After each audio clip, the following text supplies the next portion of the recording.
All right, good evening, everyone. Is the state ready to proceed? Yes, Your Honor. Is the defendant ready to proceed? Yes, Your Honor. Sorry, it took me a little bit longer than anticipated, but there was a lot of information to consider. Let me just start by saying that as multiple people have observed, this is a particularly difficult case because there's really nothing that the court can do that's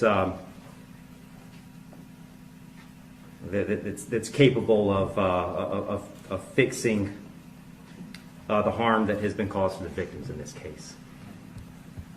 So that being said, I've got to start with the law. I'm bound by the law, and the law gives me a guideline for how to analyze an appropriate sentence in this case. So I want to start with the Camacho case.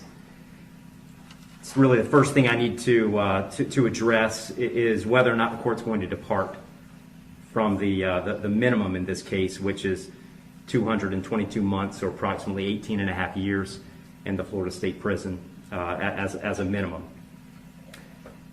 The Camacho case, as Mr. Fitzgibbons pointed out and argued, lays out really a three-factor test.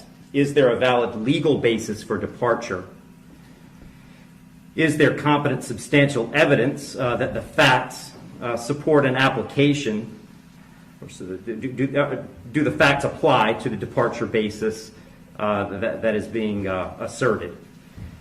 To both of those questions, I answer those yes. There is a valid legal basis for departure, and there is competent substantial evidence that would support a departure. And really, I'd find that as to all of the departure bases argued, with the exception of the disparity argument. I'll just comment on that one for a moment. The defendant has argued that an available basis for departure is the disparity between the guidelines and the sentence that Mr. Barano got. I don't agree with that. I agree that disparity could potentially be an available legal basis for departure. But in this case, I don't think it applies because I do think that there are important substantive differences between the facts as applied to Mr. Barano and the facts as applied to Mr. Heron. The state's put those on the record. I won't elaborate on it too much other than to say I think that the difference, the age of majority for Mr. Heron is one of those. But mostly I just think that the facts are different as between those two defendants.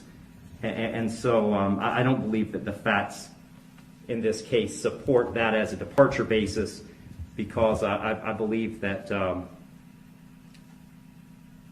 a disparity in sentence between Mr. Barano and Mr. Heron is appropriate in this case.